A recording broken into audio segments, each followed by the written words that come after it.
This week's episode is sponsored by ExtraStatic. ExtraStatic is a hosting service for Svelte blogs. Svelte blogs combine the simple conventions of Jekyll with the incredible power of Svelte. Check it out at extrastatic.com.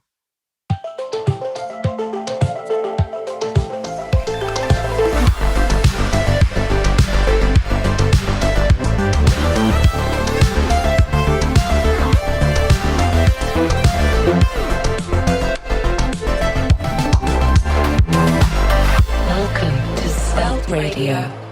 Hey, it's another episode of Svelte Radio. We meet once again, everyone. This time we have another guest. It's none other than the creator of Svelte, Rich Harris. Hello. Hi. I like how you wave on the podcast. And of course we have Shawn and Antony. Hello. So I think this is is this the fourth time we're on? I've lost track. That sounds about right. Yeah, third or fourth. I guess we're privileged to have you on a lot of times. The privilege is all mine. Oh. Thank you. All right. So, what have you guys been up to lately? I know, Antony, you told me you've had a couple of days off. Yeah. From work. Okay, so I can start. I had when I had the Easter break, so we had 4 days off, and then I had 2 more days on top because I am now the wonderful age of 40. It's my birthday yesterday. Oh, happy birthday. Lost track of Happy time. birthday. Congratulations. Your life has finally begun. Yeah. But yeah, so, I spent my holiday and extra days yak shaving, but yak shaving in the kitchen rather than yak shaving a computer, which is good. I bought a new fridge. There's actually a weird Twitter thread about it where Ken Wheeler starts off by talking about American fridges, and I'm like, hey, I just got one. But I got this fridge and it doesn't fit in our kitchen, so I started remanufacturing the kitchen, chopping apart the units, trying to rebuild it so I can get this fridge in there, which is great. It looks wonderful. Then redid the wiring because the wiring was annoying because I spotted that whilst doing the fridge, so I started redoing the wiring and rewired all that. And then as I was redoing the wiring, I looked at the lights under the counter, like, I don't like these lights under the counter, so I took the lights out. And then I started rebuilding my own lights, and I like LED strips. So I've got LED strips under there and started soldering them on my birthday, which is the worst possible thing you do on your birthday because it's absolutely depressing. I hate soldering so much. And I burned myself 3 or 4 times. And now I have no under-counter lighting because it's all kind of half done and it's really hard because I like to have things with no wires, no visible attachments, just completely flush. And that's a lot harder than it looks, and it's not going to look as good as the effort I've put into it. Why didn't you just get a fridge that fits in your kitchen? Yeah. Well, because apparently he needs an American fridge. Did you not know until you got the fridge? No, we had an integrated fridge, and it's a bit old anyway, so I wanted to get rid of it for efficiency reasons, but I wanted an American fridge because we need a bit more storage in our fridge and freezer anyway, and I wanted an ice machine built in and water filter built in because I don't like having Brita jugs and ice makers, which I have anyway. So there's a few reasons to get a bigger fridge. I had this plan to just chop the end off the kitchen and shove it in the gap, which is easier said than done. It worked in the end. It all looks good and it looks like it's part and parcel, but it took a lot of time to actually get that, that furniture right, that kitchen cabinet cut down correctly, that it would fit. So that's the reason. Sounds like you had a great time off. But now you've got an American fridge. It's true. Now I've got an American fridge. It's actually a German. I've got the worst fridge, of both worlds. I live in America, but I have a terrible fridge. Do you have a fridge? Perils of renting. Why? Oh, yeah, that's true. That makes sense. You can't replace it. Yeah. So, Shawn, what are you up to? Where are you today? Last time you were in New York? Yes, I am in Miami now. Very good, very nice city and very good experience. Good weather, good food, good people. My kind of dress code, which is shorts and flip-flops. Like, people just did not dress up for the conference. So I am cheating on Svelte. I am at React Miami. I'm in the belly of the beast. But you're a spy. It is. Yeah, I'm a spy. No, it is very good to see people in person again, and people are very inquisitive about Svelte. You can always see at the edges people always wondering, like, how come how come I moved over? How come a lot of people are talking more and more about it every year? So it's a very interesting mix, and I think it's just the first in-person conference I've had since I guess Svelte Summit. Svelte Summit wasn't quite fully in person, and this one definitely was. And COVID is over here. Nobody's wearing any masks whatsoever. Yeah.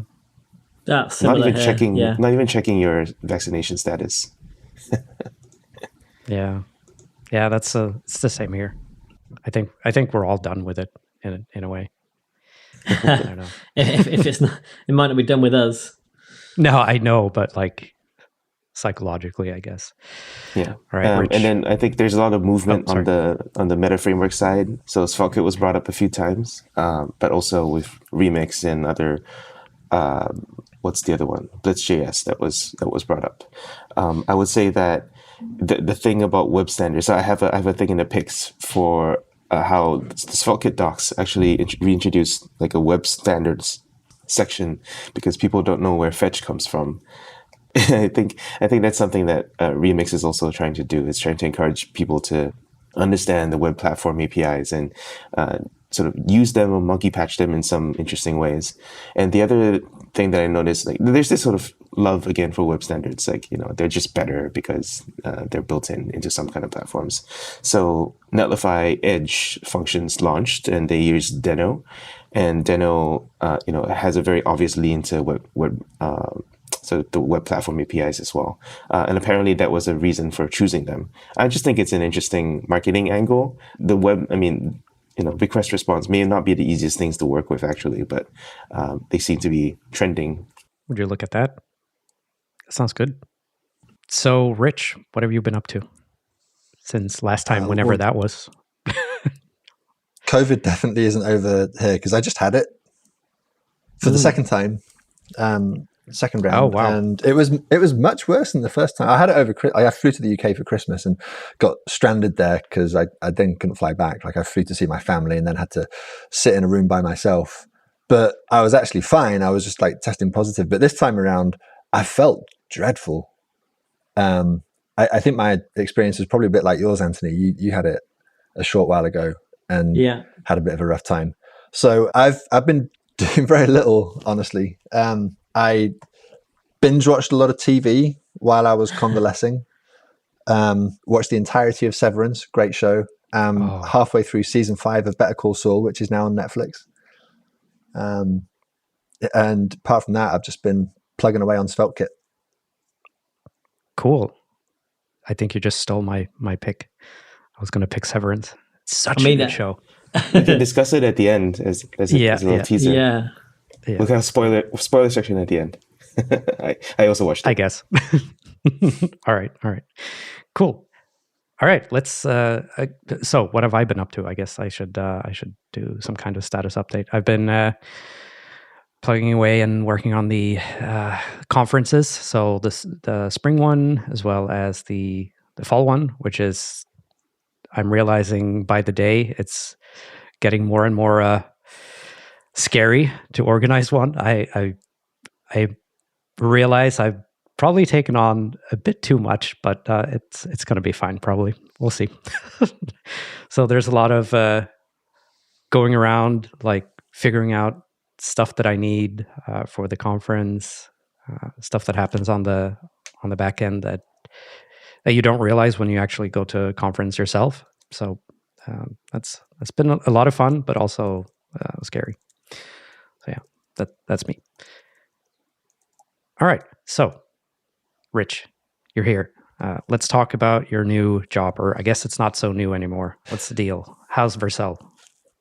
Yeah, it's actually not that new. I joined in November and it's getting towards the end of April now. So almost 6 months, which is absolutely flown by. It's good. I'm very happy still with the choice that I made. It's been a definite positive development for Svelte. And, for me personally, I really like working there. I'm working with good people and I feel like the company has a good mission. So I'm very happy all around. Cool. So what does like a typical workday look for you when you wake up? So I'm working pretty much exclusively on Svelte and SvelteKit. And at the moment, that's really just SvelteKit. I don't have Vercel specific responsibilities, as it were. Occasionally, I'll be asked to help review some new Vercel platform API that's going to launch because that's going to affect us, and they want feedback from the people who are going to be using it, the people who are developing that. So I'll do that sort of thing. And yesterday I put together a little demo of SvelteKit running on the Vercel Edge network, which we'll probably put out today, because we can, using the new build output API on Vercel, we can toggle between building your app for Lambdas and building it for Edge functions, which are currently implemented with Cloudflare workers. And so as long as you're rendering something that doesn't require data that lives in a data center far away from you, that allows you to do server-side rendering extremely quickly. And so that's a pretty cool development. The next thing, of course, will be to have some parts of your app rendering on the edge and some parts of your app rendering in a data center. But that's future stuff that we haven't yet figured out. So apart from that, I'm just logging into GitHub and looking at what new pull requests and issues there are and trying to, like, I don't know, stand before the tide like King Canute and command the waters to recede. We have about 375 open issues at the moment, which is the least number of issues we've had in a while, but is still way too many for comfort. So I'm just trying to get that number down. I can imagine it's a lot of it sounds like it's a bit overwhelming having that many issues. Like I've only ever like released super tiny libraries with like one function, and I get stressed out when I get like 2 pull requests or 1 issue. So yeah, you have to get comfortable with knowing that some people are going to raise like perfectly valid issues. In some cases, they're significant bugs. In some cases, they're really useful feature requests, and you just got to say, like, we're not going to be able to get to this week. And it's frustrating for people who have taken the time to raise issues, and especially pull requests. But it's just the reality of maintaining one of these things is that you got to aggressively triage. We're getting there. Yeah, cool. So I also wanted to ask, like, since you're working at Vercel, I guess you have some kind of easy access to the Next.js people, I suppose. Do you find yourself talking to them about concepts that you eventually want to implement in SvelteKit? Definitely, yeah. I mean, it's no secret that SvelteKit is very largely inspired by Next. Next kind of pioneered the whole meta framework thing, and SvelteKit is our version of a meta framework, and it takes a lot of the same ideas and runs with them. And the Next team are often coming up with new ideas that I think we should steal. So on-demand incremental static regeneration, for example, is a feature that I think SvelteKit should definitely have. And being able to have access to their Slack channel and being able to like talk to people like Tim definitely helps kind of sharpen up some of those ideas and lets us sort of learn a little bit from their development process. But it's not like I'm in there every day. Like we're not like sharing roadmaps and stuff like that. It's just like one less layer of friction than if we had to just read the public RFCs and do stuff through Twitter DMs and whatever. Yeah, I had someone at the Stockholm meetup yesterday asking me what the future of Svelte is now that Vercel bought Svelte, and I was like, "What? That's not what happened." So I wonder if people think that because you just got hired by them. I mean, it's a very natural assumption. There is a lot of open source these days, which is directly funded by venture capital. And in a lot of cases, there's very little clear blue water between the open source and, some eventual theoretical payout for the people putting money into it. And so you have companies like Remix and Astro, which are venture capital funded, and they're growing very quickly. And it's a very promising model for the development of open source software. But like, there is this part of me that is like, eek, at some point, the VCs are gonna want to pay out, and what is that going to mean for the business model for these companies? And the arrangement that Svelte has with Vercel is not like that at all. It's really more kind of an alignment of interests than anything. Vercel isn't making money directly from Svelte, never will. But having me in the company means that Vercel gets to have input from the Svelte community on new things that it's developing, and it means that people who are using Svelte on Vercel get the best possible experience and all of those things. So there's like a harmonious relationship, but it's definitely not like what's the word I'm looking for? It's not in any way kind of transactional. And so I get it. People are like, there's money involved now. Surely there are vested interests afoot here. But that hasn't really been how it's shaken out. And I've seen no reason to imagine that will change. And besides, I am just one person. I'm the only full-time person working on Svelte, but there is a core team that has people working in all different environments, and like it just would not be possible for Vercel to capture the project because the rest of the core team would be like, hang on a minute, that's not going to happen. So yeah, I'm not concerned. I think also an important differentiator is that these other frameworks that were mentioned have kind of got investment to cause traction versus Svelte, which had traction already. And Vercel have essentially invested in something which was being, for a large part, deployed to their platform that already has traction. And they kind of like, that's kind of helping them as well. The notion of putting money into something with the hope that it'll grow enough to get that money out again is quite different. And I think that's kind of scary, especially for open source, because there's lots of options out there. Yeah. I just don't understand like most of the business ideas. Like, how are they going to make back that money? Well, I guess we'll see. It's about being purchased. I think for a lot of it, it's about selling out to somebody else. Right. I also think in a lot of cases, like they just don't have a clue. Venture capitalists very often just don't really have a business model in mind. They've just got all of this money floating around that has to be invested. Like in many cases, the money that they have, like there is a mandate to invest it within a certain time frame. And so like any technology that looks promising gets money thrown at it, and it's like, we'll figure out the business model later. But then, later comes along and maybe the business model turns out to rely on a moat that you didn't develop because that's antithetical to the open source nature of the project. So I don't know.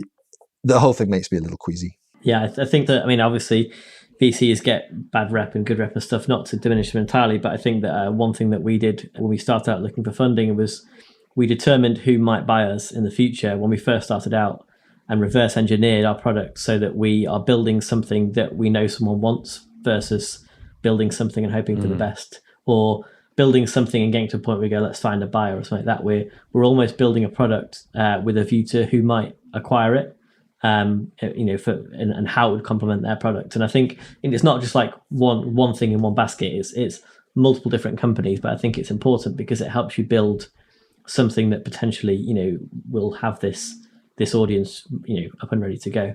And it also helps you fill that gap because you're building it to fill that gap.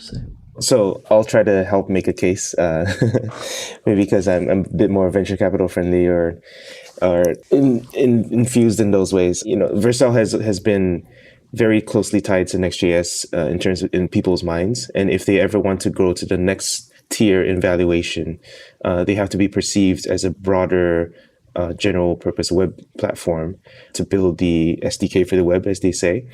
And part of that is, investing in a lot more tooling than Next.js. And so far, in past 5 years, has just been Next.js. So this is a very major step in that to broadening direction.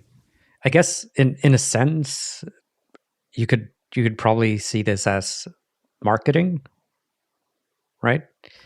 It's a combination. Every time you're right, because every time your name partly marketing, but also they get Rich's input on APIs. Absolutely. It's just like I'm just thinking like what but yes, definitely Vercel is now the deployment platform of choice for SvelteKit, and that definitely helps the bottom line somehow. I have no idea how much, but it's a bet, like a lot of things. I also wanted to shout out that Steph is also investing a lot of time building a SvelteKit course, and through that is a Vercel investment as well. All right, cool. So before we get into the weeds of Svelte and SvelteKit, let's talk a bit about Svelte Summit. So on Saturday, so this is recorded the week before, but when you listen to this, it's going to be on Saturday. Svelte Summit Spring 2022 is happening, and you should all watch it. There will be a lot of fun talks. I think, Rich, you'll have some kind of talk. Have you figured out yet? No. No, I need to cobble something together for that. So I'm going away next weekend. I'm going to be in Mexico City on the weekend of the conference, and so I need to come up with an idea for a talk and record it and edit it and get it to you before I fly out. which is going to be interesting. A lot of fun. And if anyone has any ideas for a talk that I should give, then I'm all ears. Otherwise, I'm just going to talk about like SvelteKit 1.0. I think people will be interested in hearing about yes, it. So. Pretty good topic. Not that we're releasing SvelteKit 1.0 at the conference, just to dampen people's enthusiasm. We'll get back to this question in a bit. So there are a lot of fun talks. We'll bring back I think I mentioned this last week, but we'll bring back the meatball sessions. So you can meet people from all around the world and talk one-on-one for a couple of minutes about Svelte and the talks, which is super fun. I did it when we did that last time, and I got to talk to some guy in Alabama, someone in Australia, someone in India. So it's a lot of fun to just get to talk about Svelte with random people from around the world, because you're kind of in the Svelte community, you're kind of just talking to the same people oftentimes. So getting to talk to other attendees is nice. But yeah, so the conference on Saturday, go watch it, join, attend. And before that, on April 28th, the Svelte London team is running a meetup pre-party thing. Maybe you can share some information about that, Antony? The London meetup. So yeah, happening on the 28th. We're trying to do a regular slot now around the sort of late 20s of each month. We've got 3 talks lined up. I believe 2 of them are in person. There was going to be a third one in person, which I think is now remote. But we've got a big screen there and everything else. Same venue as last time, but we are looking at sort of alternating venues a bit so that it's a bit more inclusive, because not everyone wants to go to pubs. Speaking definitely not for myself, but not everyone wants to go to pubs. So that's about it. If you're in London, come along. Or we'll also be streaming this one online, I believe. We had a bit of AV issues previously, but we resolved those now. Great. That sounds awesome. And that will be on the Svelte Society YouTube channel, I suppose. Yes. Yep. Cool. All right. And then, of course, there's the Svelte Summit Fall event. I know, sorry, there's a lot of Svelte Summit talk today, but I need to do this. So yeah, Svelte Summit Fall on the 8th and 9th of September this fall. It's going to be fun. It's the first in-person Svelte Summit real conference, I guess. But yeah, you can buy tickets. We have 2 confirmed speakers. Rich, you're going to be there. I don't know what you're going to talk about. You probably don't either. Not a clue. And then we also have Penguin doing a talk as well. So that's going to be a lot of fun. And maybe I'll talk about SvelteKit too. Ooh. There we go. Is this an exclusive you're revealing here? SvelteKit 2.0 in the fall? Excellent. I'm going to take your silence as a yes. All right. So the website for the fall event goes up a couple of days after the spring event has been done. So you could read more about that a week from now, probably. All right. So Svelte and SvelteKit, what we're all here to hear about. What's the status? What can you tell us? Well, like I said, there's 375 open issues, but a lot of those are like questions, like how do I do X? Some of them are feature requests for features that have since been implemented, because sometimes multiple people will ask for the same thing and they don't get correctly marked as dupes. And then as you're going through them, you suddenly notice, oh, we can close this. So it's definitely not quite as bad as it sounds. And also some of these things are things that we're going to tackle after we've hit SvelteKit 1.0. So right now, my main focus is closing all of the issues, things that we want to have locked down before 1.0, because changing them after that would be breaking, and we don't want to immediately do SvelteKit 2 after SvelteKit 1. We want people to have a little bit of stability in their lives after bearing with us for the last 18 months of roller coaster breaking changes. But there's some good stuff in there. Like we recently made some changes that I talked about at the Svelte NYC meetup last week. We have page endpoints, which are a very convenient method of data fetching. We have route matches, which allow you to very quickly reject a path name as being an invalid route if, for example, you have an integer as one of your dynamic parameters and someone has a non-integer in the path name. You don't need to execute any code in order to reject that and 404. And that has simplified the internals quite a bit. And there's a few other things that we've going on at the moment. Some of the biggest questions remaining around how we handle different deployment environments at development time.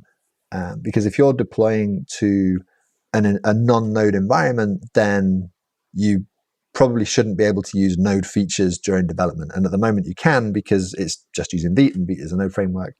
And so we need to have a bit of a think about how we solve that problem. And there's a few other things like that that are going to be a little bit tricky to figure out. And so getting that right is why we haven't yet managed to do a 1.0 release. That plus the documentation, which is going to be a huge undertaking because we've got some big plans about how we want to do that. There's been some development in Svelte itself lately. We just shipped a new thing called Svelte Element, which allows you to pick an HTML element dynamically based on some data.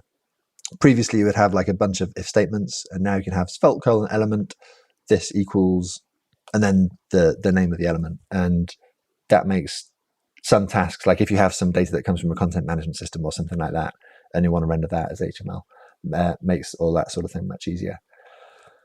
What else? I think that basically covers all of the major recent developments, but there's a lot of stuff to come. And we're also starting to think in very broad, high-level terms about Svelte 4. Oh. So maybe Svelte 4 for the followment. Who knows? Maybe. Svelte 4 confirmed. I mean, it kind of depends what happens when we get SvelteKit 1.0 out the door. It may be that things settle down on that repo for a bit because, we're in a stable place and we can shift our attention back to Svelte itself.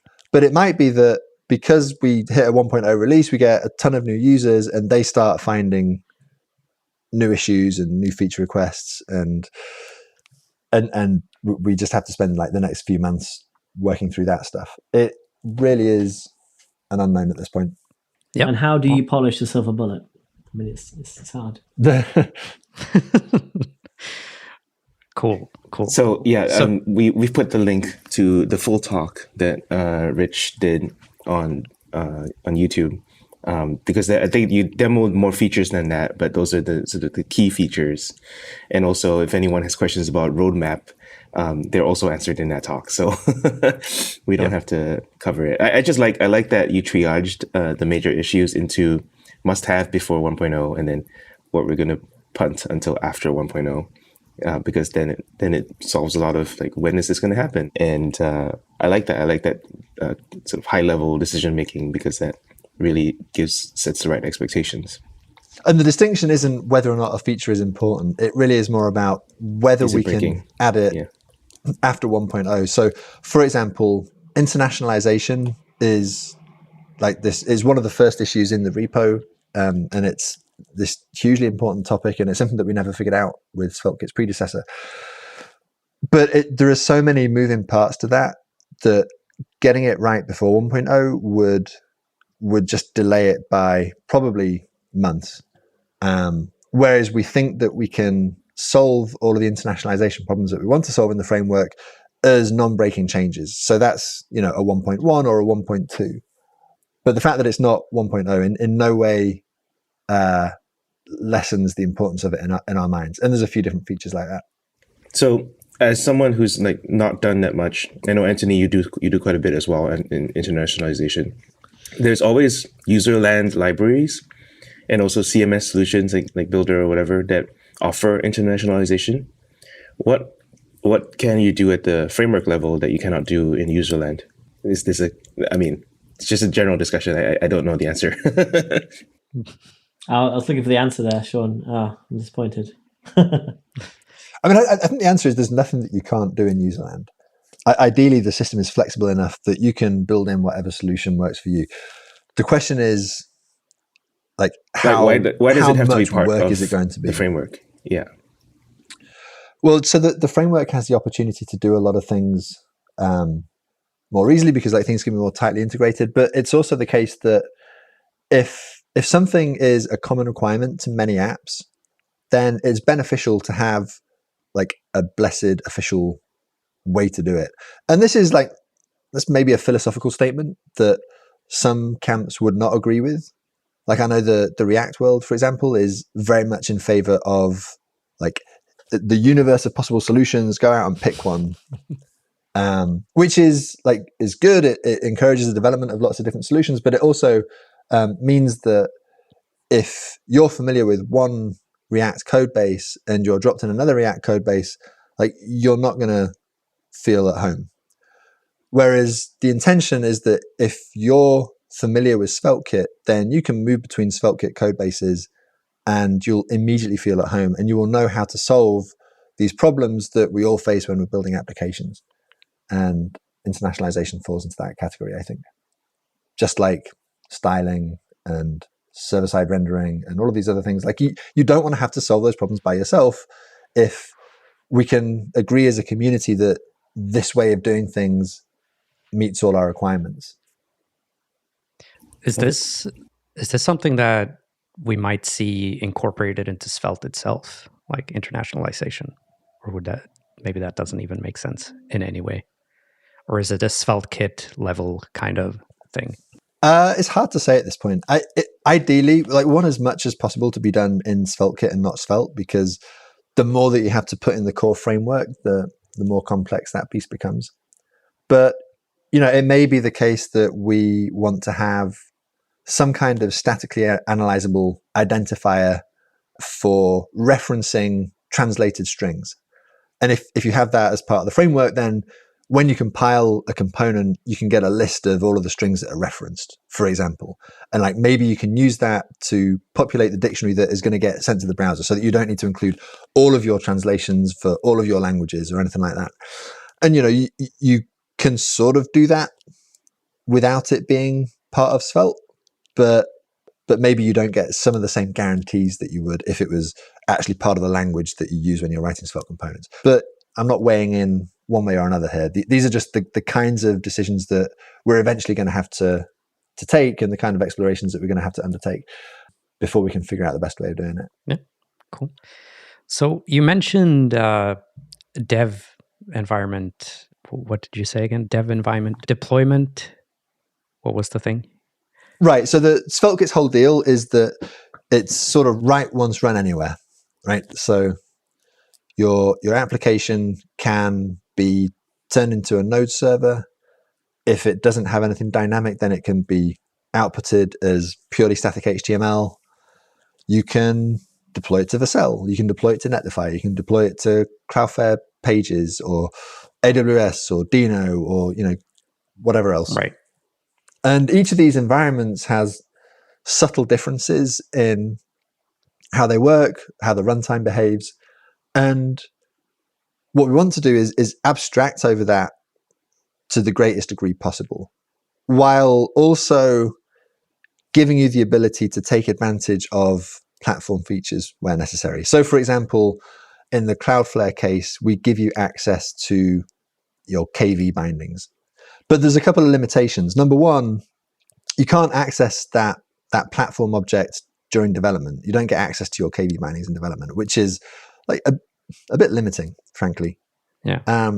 Number two, you can do things like read files from the file system in development because it's just Node, right? You can import the file system module and read files from disk, and it'll work just fine. You can build a page from some markdown that you have lying around, or you can open a SQLite database, and you can use that until you deploy your app, at which point you suddenly discover that it just doesn't work, and it was never going to work because the FS module doesn't exist in a Cloudflare worker. And so what we need to do, and Shawn has been on top of this issue, he actually raised it in issue form for the first time, even though we'd kind of been guiltily thinking about it. What we need to do is make sure that the development environment mimics your production environment as closely as possible. So we detect what your deployment platform is going to be based on the adapter that you've chosen. We need to figure out how that works with the adapter auto situation, but that's a problem for another time. And then we somehow need to restrict the runtime environment such that if you do try and access the file system module, then it's either going to fail or it's going to tell you what you need to change in order to make that work when you deploy your app. At the moment, it's a bit of a fuck around and find out situation, which isn't ideal. Right. Does this put us in a position where we're spending our lives trying to find out weird esoteric edge cases for different deployment platforms and add those restrictions into each adapter? Because it sounds like Vercel, for example, has a very different file system than a lot of other environments, and knowing that file system is almost internal to Vercel, it's now being documented and stuff. But how would we make sure that this is a good level of accuracy to make it useful, I suppose? So I think the runtimes are actually fairly similar.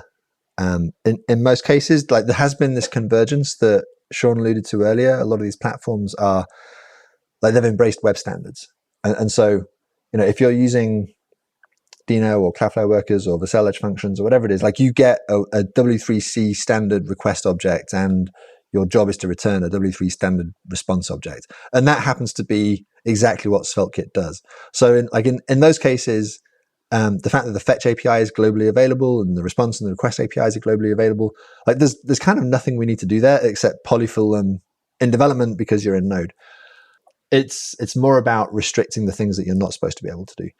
As for accessing files on the file system, we were having a conversation about this yesterday in the Discord. It would be ideal if there was a way to do that in the framework that translated to different environments. So if you do deploy it as a Node server, we've statically analyzed your code and we've figured out what content files you need. So we figured out that we need to include your database.sqlite or your documentation/glob.nd. And we just include that in the deployment. And then if you deploy to somewhere that doesn't give you access to the file system, a Cloudflare worker, then somehow we put that in a KV store and give you a way of reading that directly from the KV store that translates across between all of the different environments. We haven't figured out any of the details of that, but those are the sorts of conversations that we're having. There is, of course, a school of thought that is like, this is wasted effort. You should just be upfront about the fact that different platforms are different. And if you want to read a file from a KV store in an app that's going to be deployed to Cloudflare, then you should just do that from the start. But I personally think that these platforms have more in common than they have differences. And it makes sense to try and do the right once run anywhere thing as far as possible. Because at the moment, I would argue switching platforms is too costly. Well, the platforms are very incentivized to make it costly. So it's no surprise. Right. That moat, right? Yeah. So I have a couple thoughts on that, on this. So I really appreciate your perspective on this. And I've been thinking about this for a while. Should it be SvelteKit's job? Because this problem is not isolated to Svelte. React also has this, or anyone doing any meta framework with multiple deploy targets is going to run into this. And I feel like there's an opportunity here to do what Vue did with Vite, which is like, hey, there's a common problem here, but it's like not super Vue specific. Let's kind of extract that out. And maybe it should be part of Vite, because why not? That's one angle that I'm thinking about.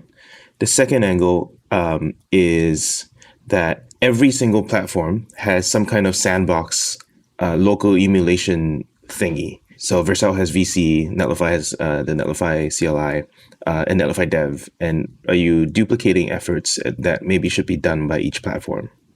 So to the first point, absolutely yes, it would be great if some of this stuff could be shared between frameworks.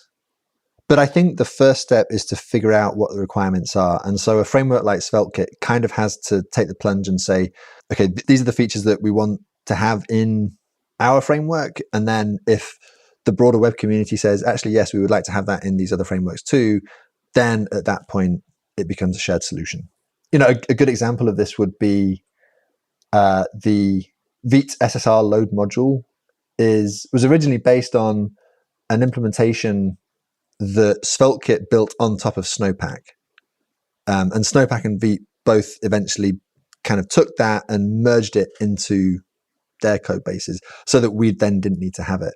And so, yes, I think cow paths should be paved, but like for that to happen, you need some cows, and we're the cows.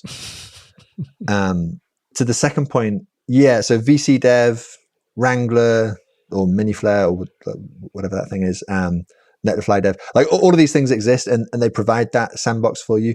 Right now, I'm not super familiar with them, but my impression has been that they generally don't give you a huge amount of programmatic control, which we need, right? We need to intercept the SSR load module step and run that code. Instead of running it through, well, essentially you need to bypass SSR load module. You need to do the transformation through Vite, and then you need to hand that code to this runtime. And my impression has been that is a tiny bit tricky. That's not how they're designed today, but right. So this might be another case where we sort of say, if one of these CLIs does allow us to do that, then we're going to embrace it and we're going to use that, and you're going to get a really high fidelity experience using that platform CLI. And the others should sit up and take notice. This is what's possible if you architect it in a particular way. But I don't yet know which of them is closest to that ideal, and I'd have no idea what an integration with SvelteKit would look like. But that is something that I think is probably a pre 1.0 concern. Maybe I'll tinker with it a bit today and see what I can find out. Yeah, I know that the Cloudflare one specifically was not designed that way, and it made it very hard for us to actually figure it out, because it does something like it adds things to the global namespace for the KV store or something. But that's what you want. You want to develop with Cloudflare's version of it, because they're going to maintain it, not you. That's what I'm. Oh yeah, absolutely. But I mean, we couldn't fuse that with Vite because there wasn't a hook in the right place to get that stuff in there, and I don't think it was architecturally possible. We were talking through it with Luke and stuff about how we would do this, and it was just not designed to be used like that. It's almost designed, you run that runner and then it runs your stuff and does its augmentation. And actually in dev mode, you're kind of somewhere in the middle of those two processes. So yeah, it was difficult anyway. I'm trying to do this myself. Sounds like you had a lot of fun. I know I've run into the issue where I wanted to use Cloudflare KV, and I just not bothered because I couldn't make it work easily, right? Because I wanted to call them from my endpoints, right? Yeah, that's the issue, I guess. It's very difficult, even if you just, it's because it's a global variable. That variable needs to be present in your dev environment, and it's because it's global. You can't just mock it, define it, whatever else. You've got to do something slightly more lower level. Gotcha. Interesting. All right. So you also mentioned some kind of documentation for SvelteKit. Is that something you want to elaborate on, or is it secret? I mean, it's a little bit secret in the sense that there hasn't been any work in public yet. There's really just been conversations. I think Penguin has started working on this, and I'm not yet sure how much progress he's made. Essentially what we want to do is have an equivalent of the Svelte REPL for SvelteKit. Because a lot of people, they come into Svelte through the REPL and through the interactive tutorials. And because it's you don't need to install anything, there's no overhead whatsoever. You can just go to the website and immediately start playing. And that's a very effective way for people to learn. Right? Meta frameworks don't have anything like that. You have all of these steps, you need to install a package manager, and then you need to do npm init blah, and then you need to be able to cd around your file system, and that's all well and good. We all know how to do that, but if you're a less experienced web developer, or if your curiosity about the framework doesn't exceed the pain of, okay, I got to open my terminal, create a new directory, and blah blah blah, then you're just not going to do it. And so we have this interesting challenge, which is, how do you get a meta framework to run in a browser environment? in a way that allows this sort of editorially curated experience. And so, without wanting to give anything away or make any promises, there are ways nowadays that you can do that. You can run SvelteKit in the browser, and we want to try and use that technology in the SvelteKit tutorial. And maybe we would even combine the Svelte tutorial and the SvelteKit tutorial so that it feels like a cohesive thing. Like you start out in a SvelteKit app and you learn Svelte inside a SvelteKit app. And then when it's time to learn about having multiple routes, like, oh, you just add this other file. And because you're using SvelteKit, the rest is taken care of for you. So that's where we are. Exciting. Just yesterday, I got a comment about how the Svelte tutorial was amazing. Like someone just wanting to see how it all works, and they just go to the website and play around with it for a bit. It's great. All right. Yeah. So I think that's it. Unless you guys want to talk about something else in regards to Svelte or SvelteKit? No? All right. Cool. All right. So we're going to talk a bit about the meetups here, but I think we've already talked about them. So let's move on to the most popular sections, the unpopular opinions and the picks. So do you guys have any unpopular opinions? Go on, Antony. So I only have one unpopular opinion.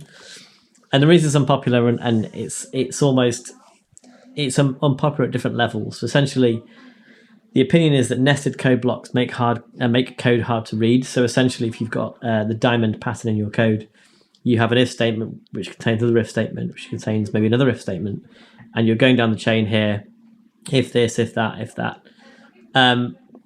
At that point, and for me, that point is one level of nesting. I don't have any code that goes more than one level deep, so a single if. You can either exit early to do something else if you have everything wrapped in an if, or you can call out to a method if the condition is true or false, whatever. There's a bunch of options you can use that will help you avoid having loads and loads of levels of nesting. Even if you were to have a series of different methods that have within them their own single if statement, it means those single methods are easy to read. And there's people of different sort of levels of tolerance for nesting. But I find once you get down to 2, it's already becoming a bit confusing. You're looking at code halfway down the page and you don't know which if statement you're in, which branch of the logic you're in. So my opinion is that one level of nesting should be enough for anyone. You would not like my code bases. I usually go 10 deep.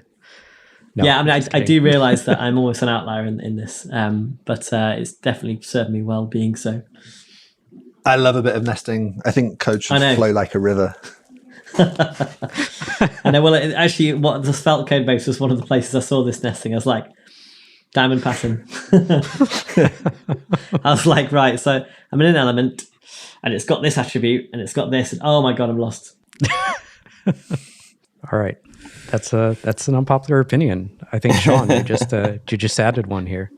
Yeah, well, it's hard to follow Antony as usual, but I had I guess epiphany on this edge function thing. So just to give my context about edge, I was at Netlify in 2018 when they first announced that they were looking at the edge stuff, and I was like, that's very cool.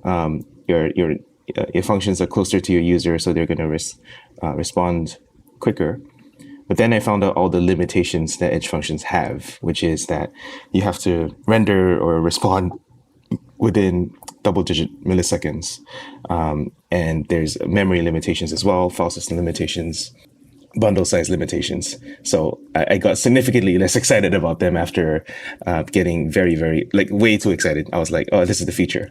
That was 2018. And then went to AWS, where I looked at Lambda at Edge, and it's basically a slight optimization of Lambda itself and 3 times more expensive. So Lambda is something like 20 cents per million requests, and Lambda at Edge is 60 cents per million requests. I was like, okay, and people use it for what it is, but it's not in any way game changing.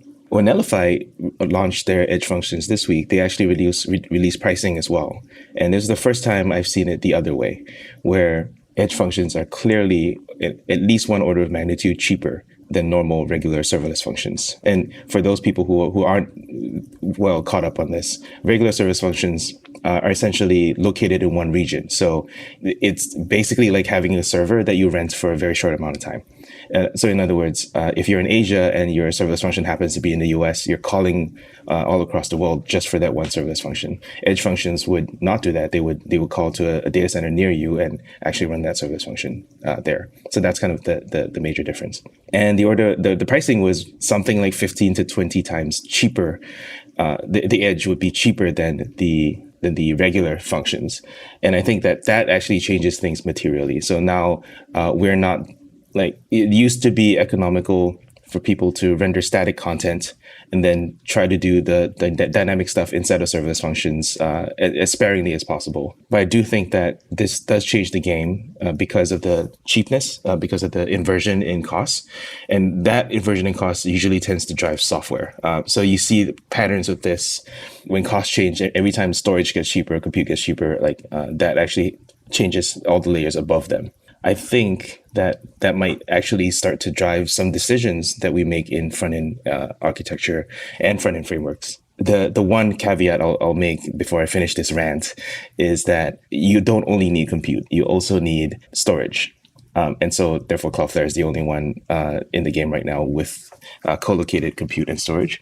But I think there are serverless databases that are trying to be good complements to these services. But I don't know. I think that like price is something that people should pay attention to because it's sort of a leading indicator of where things should go. That all made total sense to me. Which bit is the unpopular opinion? Unpopular opinion is nobody's talking about this yet because it just happened. Okay.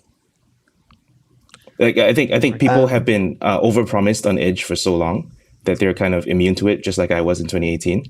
And now it's happening in 2022, and people are kind of like, yeah, so what? Everyone's launching Edge stuff. Not a big deal. And they're not paying attention to, like, no, this is an order of magnitude cheaper. Yeah. I mean, that's a great thing. Anything that puts a dent in the whole Jamstack worldview, I think is SvelteKit anti-Jamstack? Is that the hot take? I just think Jamstack is such a useless concept. Like, it's been so watered down because like people realize that, oh, actually it's kind of useful to have, I don't know, cookies and dynamic data, that it's been augmented with all of these extra barnacles to allow you to do the things that you could do before anyway. And I think if we're entering a world where you can do dynamic at the speed of static, which is one of Guillermo's beloved phrases, then like the whole point of Jamstack and the whole point of like static site generators, it's just like there's no benefit to doing that anymore. Yes. So this is why I'm paying attention to this Edge thing. Yeah. So I'm excited about that. I mean, of course, you do have this. So Fly.io recently did a little test where your data lives in one part of the world and you have the rendering happening close to the user. And in some cases, that can actually make your response times much worse because instead of like going to the data center where the compute and the storage are co-located, you go to the edge, which requests data from a data center. There's a round trip. And then, it needs some more data, like based on the initial response. And so it has to do another round trip. And so you actually get double the response time. And it's, that is, I think the thing that people are most wary of. Like we need to figure out ways to get the data to the edge as well. And that I think is probably the next frontier. And there are ways like you can do it with a variety of techniques, but that's going to be the next big churny debate. So specifically storage, or what's the churny debate? Like how do you get your data to the same place where the rendering is happening if your rendering is happening everywhere? Yes. Yeah. You use Cloudflare. No. just kidding. You said it was hard to use. No, I mean, look, KV is wonderful, but there's a lot of stuff that it simply cannot do. Like we moved away from using KV on the Svelte website for various things because like you end up, as soon as you have anything that like you need a relational database for, like you start having to re-implement that relational logic yourself, like with side tables and everything, and it gets really ugly really quickly. Like it turns out relational databases are really good and you can't just use a KV store to model them. So KV is wonderful for like documentation and like blobs of static assets like that, but it's not a substitute for a database in any way. What about chucking an SQLite database into KV? It's mad science, maybe. How does that work? Don't count Cloudflare out yet. So I know that they're working on more stuff. So they're not. I mean, everyone is working to solve this problem. I'm just saying that I having tried to use KV as a solution to this problem in the past, like you do start to hit the limitations pretty quickly if you rely on it for things that it is not good at. And it's good at a lot of things, but it's not good at everything. So. Yeah, that makes sense. Should I have an unpopular opinion? I didn't prepare one, but okay. So my unpopular opinion is that hydration is not pure overhead. I don't know if anyone's seen this blog post that's we have to around. recap this. Yes. Yeah. All right. I'll find it. So Mishko Evry, the Angular creator who is now working on Quick at Builder.io, he wrote a blog post this week called "Hydration is Pure Overhead," and it was kind enough to let me see a pre-release version of this and offer some feedback. Essentially, I think that like a lot of blog posts about frameworks, it doesn't spend enough time talking about trade-offs. And I think that, I mean, I guess we're going to have to recap what the blog post is saying. Essentially, so what meta frameworks do nowadays is like you server-side render your application, and then as soon as it gets to the browser, it loads some JavaScript, and then JavaScript replays the application inside the browser and recreates the state of the page and then starts letting you interact with the framework. And this essentially means that you have like two versions of your app being sent to the browser. You have the HTML version and then you have the JavaScript version. And when the JavaScript version takes over from the HTML version, there is like a period during which the main thread is blocked.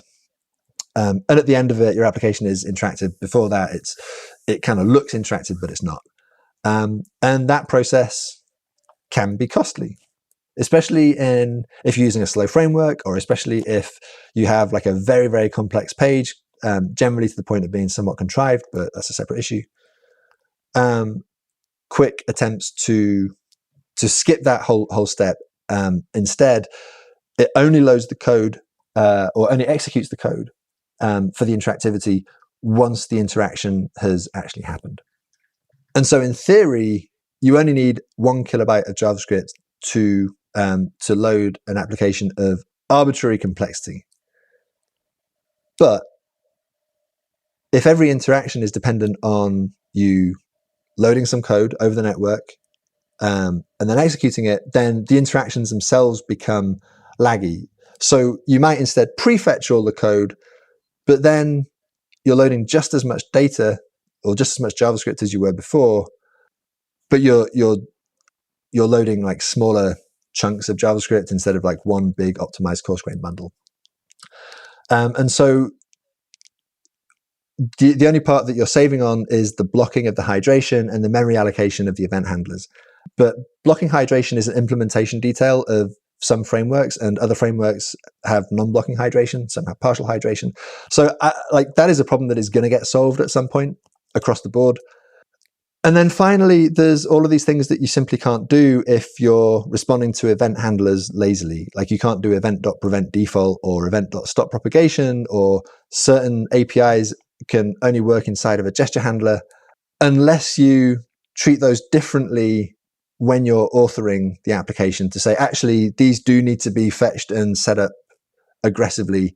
And that leaks into the programming model. So that was a little bit of a waffle, but my unpopular opinion is that hydration is actually a pretty good model, and it is going to be what the next crop of frameworks continue to be based on, because it has advantages that you can't really get any other way. So hydration good.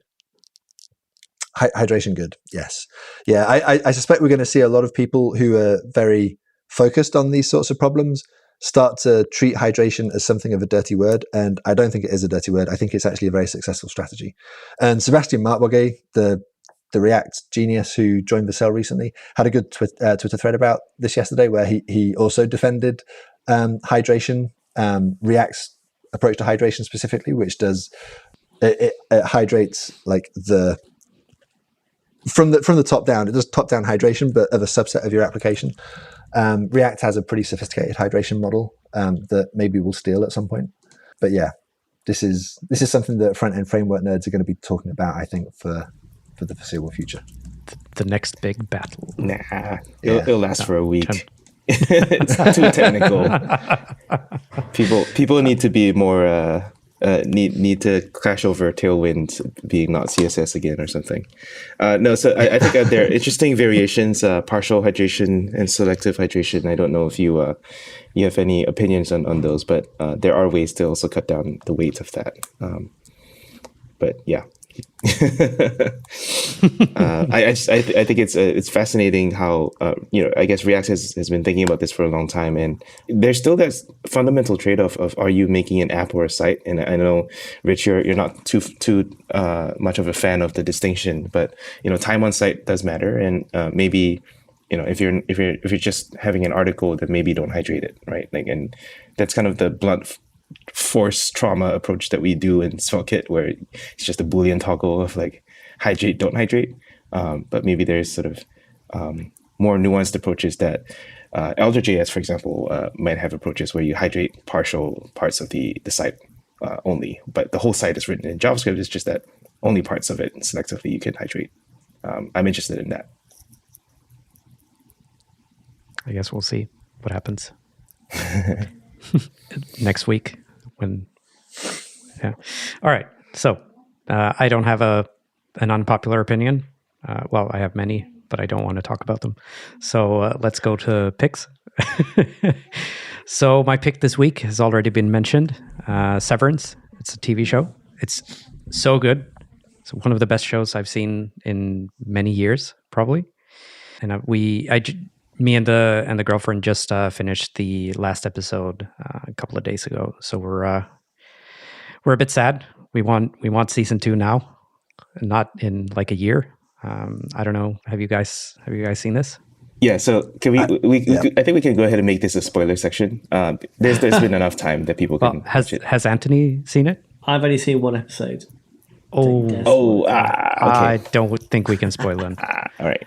Well, my hot take is actually I did not enjoy it, but mostly because no, it's not like a surprising thing. It's just that there's so much anxiety. There's just latent background anxiety. It's a creepy show in a very unnatural environment that just makes me feel uncomfortable. But I know you're supposed to feel that way, but I didn't. I watch shows to de-stress, not to end stress. Yeah, that makes sense.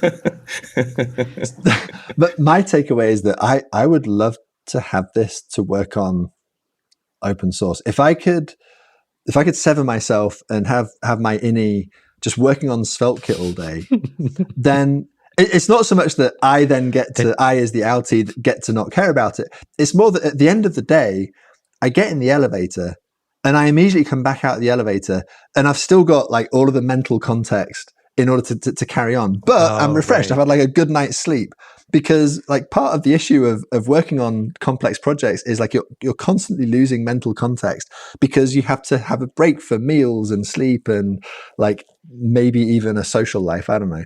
So like you spend a lot of time just like kind of re-ramping back up. But imagine that you could just spend like weeks solidly just plugging away on a problem without interruptions. It'd be fantastic. Is this an ad for Lumen? It's for Lumen, the corporation in the show. Yeah. Well, actually, it's funny because this ties in two of the topics that we talked about in this episode, which is, isolation between environments. And then the second topic is hydration, which is really sort of hydrating your state from the previous state. Right. So Sure. I pulled it back in. Yeah, so that's my pick. If you haven't watched it, you should definitely go watch it because it's very good. It's sort of in the same vein as a series called Counterpart, which is also pretty good.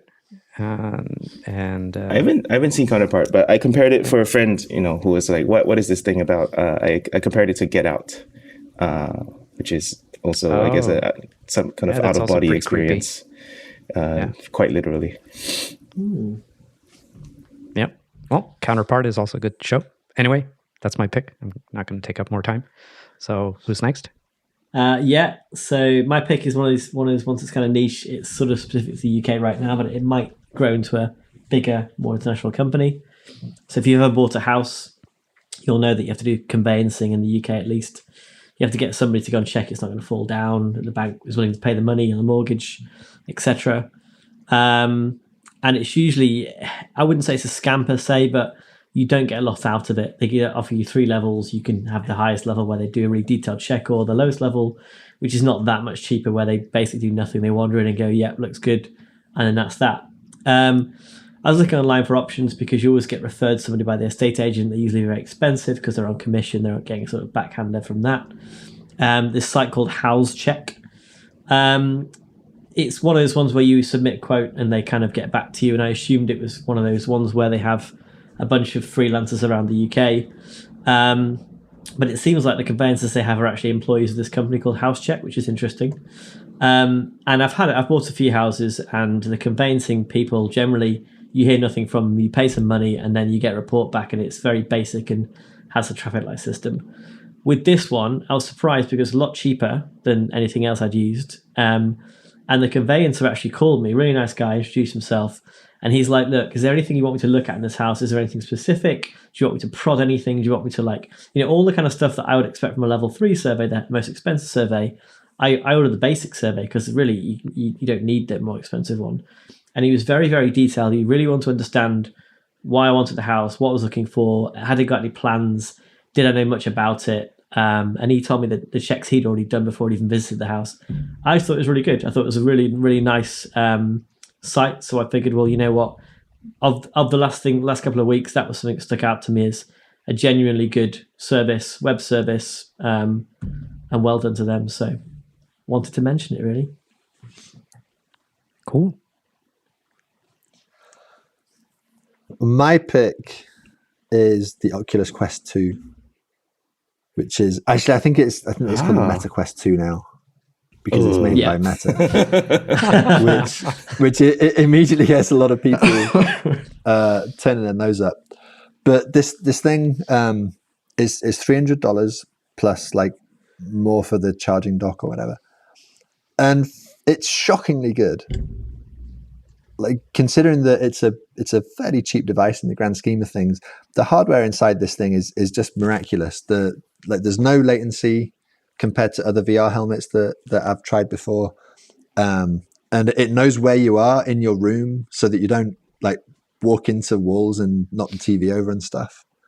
And it's got a ton of stuff for it. My only regret is that VR as a medium has already been taken over by the capitalist machine, and there isn't really a sort of tinker friendly Linuxy version of this. But as someone who just wants to put a headset on and do a little workout or play some Beat Saber, this thing is absolutely fantastic. And if anyone has any curiosity about this, and you have a 6 by 6 foot area where you can stand and flail your arms about, I thoroughly recommend getting one. Yeah. Is it nice as exercise as well? I'm thinking Beat Saber. That's what I mostly use it for. There's an app called Supernatural, which is it's a subscription thing. You pay $180 a year, which I did the free trial thinking I was going to cancel, but I actually kept it because it's so good. And they have these coaches that talk you through different workouts, and there's a mode that is kind of like Beat Saber, you're using your arms to hit these targets that are coming at you. And there's a boxing mode, and there's all of these other things. And it's genuinely really good fun and a proper workout. So yeah, I've got very into it. I use it like multiple times a week, which I imagined it would be a fad and I would stop using it after a couple of weeks, but I haven't. It's actually become like a part of my routine. And I just think that the next generations of these things are going to be incredible. Like we've already got these devices that are $300 and give you this really good high fidelity experience. It's going to be incredible a few years from now. If you tried other VR systems and you kind of think you might know what it's like, it's nothing like them. This is like actually a working one. It's actually really good. Did you upgrade the head strap any chance? No, I have the built-in head strap. I do have a silicon mask foam thing. Oh yeah, for your makeup. Because I was getting a terrible rash with the foam one. Yeah. Actually, that's a weird bug. Yeah, it causes people to have a rash. It's bizarre. Yeah. So there's one game on it called something of the fight, the joy of the fight, or thrill of the fight, or something. That's a boxing one. Apparently, that's really good. Yeah, I bought it, but I haven't played it yet because I don't have room. I don't have enough room to play it because you need to have like the space of a boxing ring to move about and like duck and weave. And I live in this tiny Brooklyn apartment where that's not possible. Have you plugged it into a PC yet? No. So we haven't either. Yeah, you can. Also, I don't have a PC. Yeah, so you need a gaming PC for it, really, I think. But my friend's got one, and the graphics go like next level. His PC is actually in a different room. I don't know how he connects them, but he plays like Half-Life or something on there, and the graphics are like a million times what you get on the unit itself.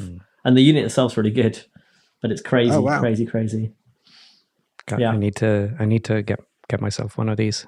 Yeah. So I wanted to mention that at Svelte Summit next week, or on this Saturday, there's actually going to be a talk about augmented reality built using Svelte. So that might be interesting. Yeah. Is that a thing called Svelte Enriched? That's a library. Yeah. Oh, I'm not sure. I haven't come across that. Yeah, so it's WebXR and a Svelte web app. Nice. Yeah, some combination of A-frame. I have no idea what that is, but all right, it's going to be a fun talk probably. Cool. Cool. All right, Shawn. My picks are just Svelte ecosystem picks. I feel like we haven't shouted out the work that people are doing in Svelte in a while. So I wanted to do a little bit of that. I put a whole bunch of links in the docs in the show notes for people to catch up on. I guess one of the special features is Kit Docs, which is, I guess, the view press of Svelte. If that means anything to anyone, it's a custom skin of SvelteKit for docs. So I think that's pretty interesting. And then Super Comments is maybe the other one I'll highlight here, which is a super-based hackathon project that actually did pretty well on Products Hunt. So that's also raising the user usage or profile of Svelte in general, which I really like. There are a couple of courses out from Brittany and from Mike, and I kind of put them down below there. And some interesting like open source like academic research from Rill Data. Hamilton, I think, is I don't know what he does, but he's one of those sort of research developers that shares in public. So I think they all do very interesting projects. So I just wanted to feature them. This is kind of my little showcase. I picked the Svelte community. That's a good pick. All right. I think that's us. This was a long one, but a great one. So thanks, Rich, for coming on once again. And thanks for having me. Thank you all for listening. And we'll see you all at Svelte Summit. Boop, boop. Bye-bye. Bye. Bye. SvelteSummit.com.